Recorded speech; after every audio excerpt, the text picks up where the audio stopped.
video we did, we talked to you about making cuts, improvisational cuts, without a screen. Simply one person cutting. And if you watched the Golden State game with Houston yesterday, Sunday, you will have seen a lot of improvisational cuts. I really think that Golden State may do it as well as anybody in the NBA and maybe even college. But if you counted all the points that they scored on just simply cutting, knowing when to cut, how to cut, provides them with a way to improvise at the time. Now, I call this Improvisational Drill 101 because we have 3 drills with screens that we employ to teach improvising, to teach instinctive play. There is no way, none, that you can run a drill that is going to be exactly like you're going to see in a game. If you can do that, you're not, it is an improvisation. It's plays, it's direction. So what we're doing here, and what we did in the last video, is showing possibilities, because players do not know how to improvise. You must remember that. Most coaches don't know how to coach improvising. And so it becomes a difficult thing for the players. I will guarantee you that I don't care where you coach, internationally, the NBA or high school, the first time you show them the monk offense, for example, a freelance offense, and tell them they can do anything they want to do, providing they stay by the rules, you're going to see paralyzed players. They simply don't know how to do it.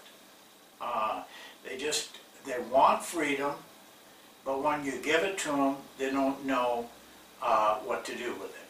And the second thing that is of danger is that the coach thinks he's got to do something, which eventually he does, but what he does is to direct. Go here, or go there, do this, or do that. That is no longer improvisation. That is no longer freelance. It's structured play. You're structuring the player. And that is the problem with players today and in the past, is that they grow up being coached to do certain things. They don't know how to play instinctively and improvisationally. We can help them, and that's all we can do. We can help them, and showing you the cuts the other day, and that will help them. You repeat those over and over again, and you will begin to see back cuts, other kinds of cuts, like you saw in yesterday's game if you watched Golden State, especially in the second half, after Curry got hurt. And today we're going to show you one drill that will help your players to see things in a game and what they can do in scrimmages and in like 4-on-4. But we're not saying they're going to do these things exactly like we're showing them. We're showing you possibilities. We're showing the players possibilities.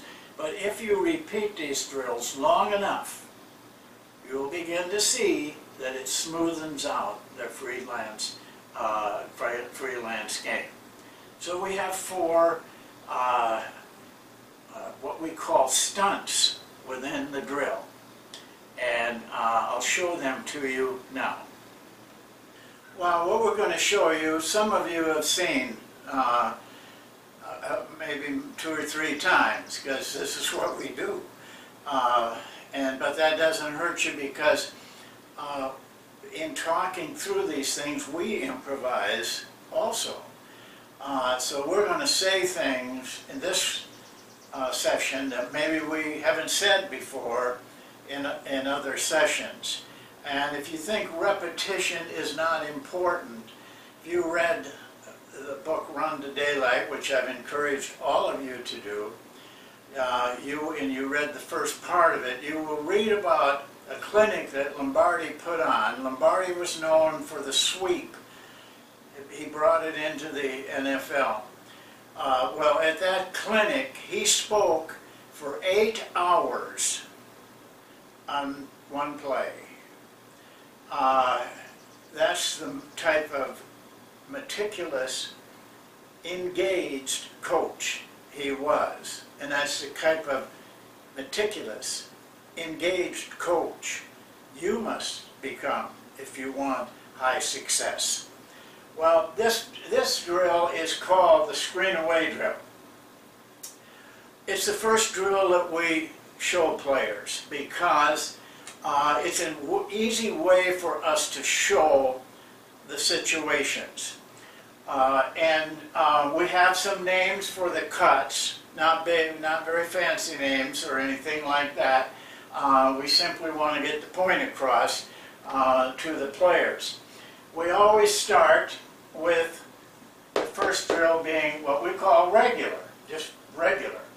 I'll go through the lineup of the drill and the description of the drill right now.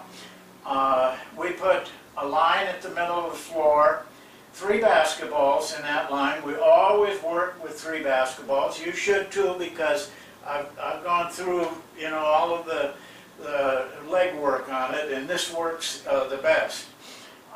Then over here we have a wingman and a line of potential wingmans there. A coach, always in this drill we have a coach pass. So the drill starts with a simple pass to the coach. That passer, who is now a man without the ball, so he now can go set a screen. That's part of the rules we told you about. He goes and sets the screen. The regular cut is just to drop your man down. Try to get him so that he's going to be a better setup for the screener, and then cut to the top of the key for the shot. If he cuts to the top of the key, we ask this: our screeners all move. And when I watch games, like I watched a lot of them yesterday, I'm just amazed how they waste so much opportunity by letting their screeners just sit there. And then you got really the screener's man and the cutter's man all jammed up on the cutter. If the screener would move, he'd get the best shot. So when this man makes a regular cut, he rolls to the basket. So you have 2 opportunities to score here. The shot here, the shot there. So in one little movement, we've given our players 2 opportunities to score. Now this may take place over here, down here, out here. We don't know. That's because we're improvising. We're not running a play. Second one is what we call the back cut. Now other people got different names for it. I don't care. If you're playing for me, you're going to use this term, back cut. And this is simply the drill starts the same way. I want to back up one step. As soon as they get done on this, the next guy steps up, this guy steps in, and they go to work. These guys get the ball and exchange lines. So they're practicing both places and switching sides at least half the time, so they're doing it from this side as well. I want to make that point on how the drill is run, because it's run this way all the way. Now we would stay on this maneuver until the players learn it. Then we would show them this cut, which is you make it look like you're going to run a regular, and you back cut to the basket. Now the screener must do what we call pop. Hard to write on this thing. We pop, but a lot of guys just pop kind of lazy or away. We want our pop to be straight back because this man's defensive player, what he's going to do almost every time is to help a little bit, to help his teammate. Now the pop is wide open, and so he has two places to pass the ball. The drill runs the same. They get the ball, change lines, these people move. Now once they get going, this goes pretty fast. Bang, bang, bang, bang. And you get a lot of work done. We run this until they are very, very secure in it. So now we've showed you two things, and we've got 4 opportunities to score. Both offensive players have an opportunity to get a shot. Now our third one is, of course you know the drill by now, coach, pass to the coach, set the screen, and the cutter curls the screen. That is very helpful if you have teams that do this lock and trail type of playing on the screens, where they lock them from going back cut and then trail them over the screen. You'll get them every time with the curl. Again, the screener must pop. That's the best move off of this particular kind of screening and cutting situation. Coach can throw to either one. Now, let me make a point. We never use 2 balls. That's what you're going to want to do. This is not a shooting drill. This is a cutting drill. I don't like using 2 balls in any kind of thing like this because the second ball does not get a normal shot. The players say, well, it's more efficient. I don't care about efficient. I care about effective. And the most effective way to work on cutting and popping, in this case curling and popping, is to use 1 ball. Okay, now we have showing you 3 simple things and gave you 6 different ways of scoring between 2 players. The next one is a very good move. Especially in the way people handle screens defensively now, pass the coach. This is what we call slip the screen. Before he gets to the screen, he cuts to the basket. This is the only time this man can, the cutter now, because you see, he isn't the screener, the cutter pops, or he can cut to the top of the key, like in regular, because this is a very similar move. We call it slipping the screen, or just slip it, either one. And now you have 4 sets, 4 things you can do on one simple little portion of the offense. And you've got 8 opportunities to score. That gives you lots of things. Plus, it gives you lots of movement. It gives you lots of difficulty for the defense. You try to show me how you could defense all 4 of those. And I'd be very impressed, because I couldn't do it. You're not going to get it done. Somebody's going to get open on one of these moves, no matter what you do defensively, if they run them correctly. We work on each one individually till they get good at it. Then we tell them run anything you like now. This is where they got to start to think. We tell them, do not try to read the screen. Feel your cut. Feel what you should do and do it. Because we also tell them you can never be wrong. You're never wrong, whichever one of these things you do. As a coach, you are not directing them, but you are helping them to see possibilities here, or to see corrections that will make their move, at whatever move they choose, better. That's all you do.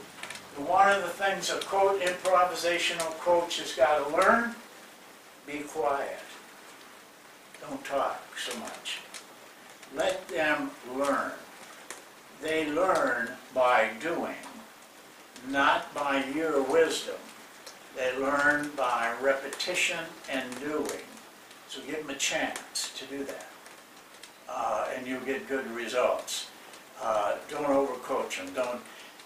In fact, just the opposite. Tell them things like you never make a mistake. You do what you want to do. Feel what you want to do. Don't think about it, but learn how to feel what is the best cut. It may not work out for you, but that's okay, because it doesn't damage anything in our team offense. This is exciting stuff. When you can do this both sides of the court, and you get into it with about the 30th practice, and these players are just bang, bang, bang, they're ready to go, they're hitting the guy, they're making things up as they go, they're finding things, they're feeling out things. You can just see them grow as players.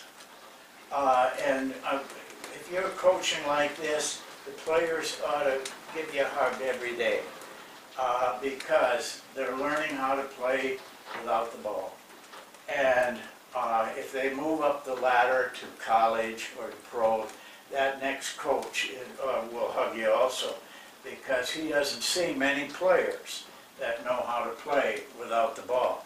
But your team, your well-coached team, they will invite your players to come to their schools or to come to their tryout camps. Well, that's it for today. The next session will be film on this, like we've done with everyone else. We want you to see college players do it on the floor. So thank you for watching. We'll see you next time.